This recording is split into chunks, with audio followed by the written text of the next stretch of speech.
All right, what's going on, guys? So in this episode, we're gonna be talking about what I learned in Rome. Rome was fantastic. I got back oh man, hold on one sec. There we go. I think I got back like 2 weeks ago. So I went with Michaela. We went kind of to celebrate our engagement, kind of just because like we both like to travel a lot, and I wanted to take advantage of these opportunities I have because I'm in a unique spot, which is I make money basically on my phone and I have a lot of freedom and I don't have kids yet. So it's like, why not just travel the world? So that's what we did. So we went to Rome for about 10 days. It was beautiful. We spent like 7 days and maybe 5, 6 days in Rome. And then we went up to Florence and we visited everything there, the Duomo and all of that. But then we also saw Pisa, the Leaning Tower. We went up to San Gimignano and then we saw Siena. So some beautiful stuff. But I want to talk about the lessons I learned from going there because one thing we did is spend a lot of time with some of the priests there. So you guys might not know this, but all of the priests that are American live in one building in Rome. And it's this large like villa. So there's like 60 American priests living in this mansion. It's really cool. I think they gave me the history of it. I think it used to be a nuns convent and then they converted it into basically a house of studies or like a housing situation for all the priests. So anyway, we went there because of some mutual friends, and yeah, we spent the day with a few of the priests there. So this was on Sunday, and I'll kind of tell you like my experience with them, and then what we did after, and then kind of my lessons. So hung out with all the priests there. There were like literally like 50. Celebrated mass there. So just imagine going to mass in a chapel with like you, your fiance, and then like 50 priests. It was super cool. Excuse me. And they had like chant. Everything was chanted. It was really nice. And then after that, we had some drinks. So they had like a little after mass like hangout. So we had some drinks, and then we went and had lunch. And then after lunch, we had like some after lunch coffee and hung out for a bit. And then we took off. So it was awesome. That was Sunday. On Tuesday, we ended up going to get a tour from one of the priests, Father Caesar, who's a good friend of mine. And yeah, he gave us a tour of St. Peter's Basilica, which was amazing. So got the whole private tour and then uh, yeah, I got to see a little bit of the Vatican, like the actual Vatican, like behind St. Peter's Basilica. So overall, great experience. But I want to talk about the lessons I learned. So number one is the more time I spend with priests, I understand, the more I look to see, like, the more I realize how self-developed they are.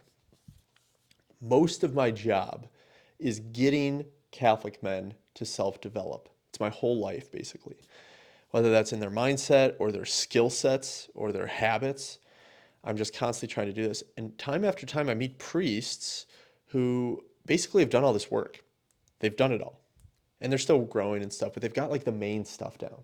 They believe in God, obviously that's number one, but they believe in themselves. Like they think they can do things they set their mind to. They're disciplined. And maybe like everyone has work to do in their discipline, but the general disciplines are taken care of, right? They can get up at the time they tell themselves. They can start the day with like prayer and a workout, like all of these things. Consistently, I see this across the young priests. So it makes me really happy and hopeful for the church. So the question is, why are they like this? My guess is seminary is just leveled up. That's the only solution I can think of. Like it's got to be harder to get in, it's got to be harder to get through, and the people that make it out have to be developed. So yeah, it's just like a kind of like revelation I had. So what I've been doing is kind of looking to seminary to see what they're doing to make priests so self-developed. And one thing I've learned that they do is they don't let everyone through. It's really interesting concept.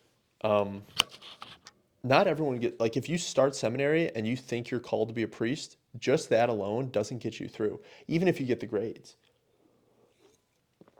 You have to be like better. You have to continually improve. You have to like, they have to see growth. They have to see that you're not just doing the bare minimum. And apparently, talking to some of my friends who is at seminary, they say one of the fears is that you're going to be the guy who's considered like dragging his feet along, and they cut you. They're like, you can't hang. You got to go. So I actually really like that. Like there's genuine competition. You're genuinely pushed into your goal, and that forces men to self-develop. So I like that a lot. I've thought about trying to implement that somehow in my business, but when people pay me, I can't kick them out.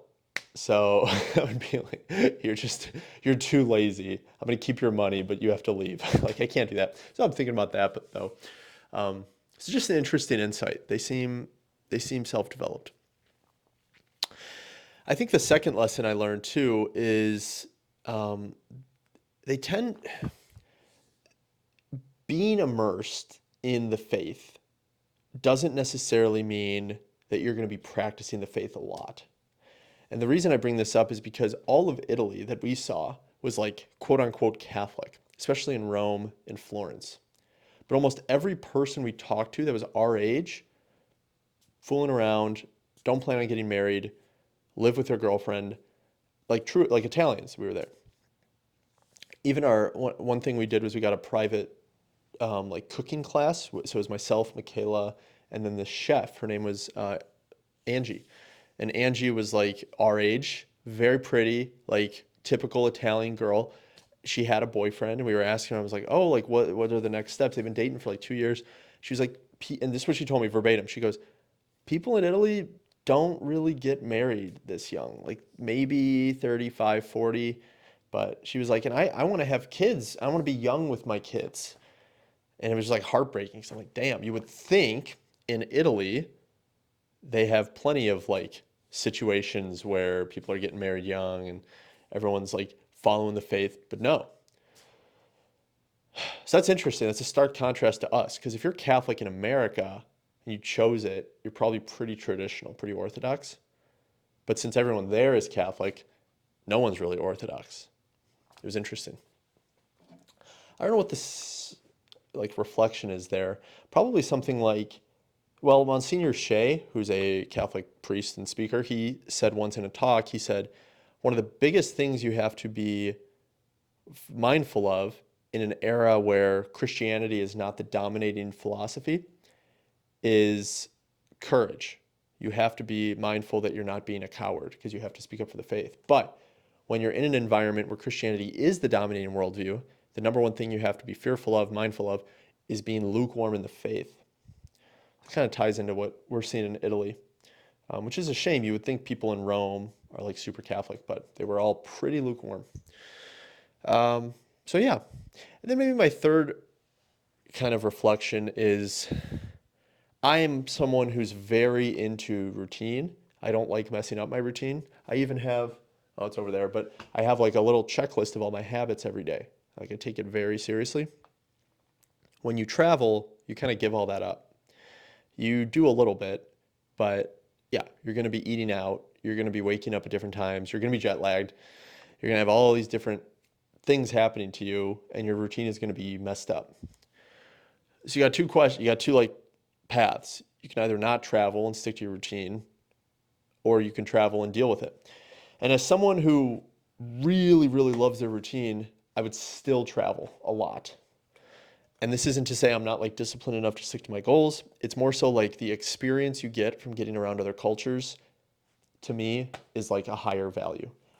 Obviously, don't sacrifice on your goals. Do what you can when you're disciplined. But like you gain too much by seeing the world. And you might not have that as a value in your value hierarchy. I do because I don't want to live in a bubble. All of my thoughts and we know what happens when people live in a bubble. Excuse me. Look at like the rad trads, like total bubble. And they really, at the end of the day, they're not going to bring a lot of people to Jesus living in a bubble. You won't because you don't develop like the cultural and social wisdom that you need to really befriend lots of people, right? But if you go into other places, you see how people are. You see how they live. You ask them about what they believe and why they live like this. For example, in Italy, they all seem to just take such long brunches. And like when we were doing the cooking class, we went through 2 bottles of wine. It's just, they just gave it to us. They're just like, we drink. That's what we do. We have wine at lunch. Like they just very lax, very like family oriented, social oriented. You just get that wisdom and that experience. I benefit from that because it can make me a better evangelist. If I stay in my hidey hole in Wisconsin, there's no reason to think I'll become like an expert evangelist. Bishop Barron, for example, he's everywhere. And sure enough, number one evangelizer. Number one evangelizer probably by the numbers, but also just like obviously, like he's crushing it. So yeah, those are my 3 reflections. Priests are on top of their shit. I forgot number 2. Oh, kind of being lukewarm when you're immersed in the faith. We want to avoid that. And then, yeah, number 3, even though you slack on your morning routine, it's worth it. It's worth it to go, or night routine or whatever. Yeah, you might eat some more calories and you might not do the goal setting in the morning or whatever, but the cultural and social wisdom you gain kind of makes you a better evangelist, almost even more so than the daily disciplines. So, all right, that is everything, guys. If you got value, drop a like. If you're a Catholic man, you're wanting to level up, join our community, dial in your fitness. You can click the link below, and if you qualify, we'll hop on a call. Otherwise, I hope you guys have a great rest of your day, and God bless.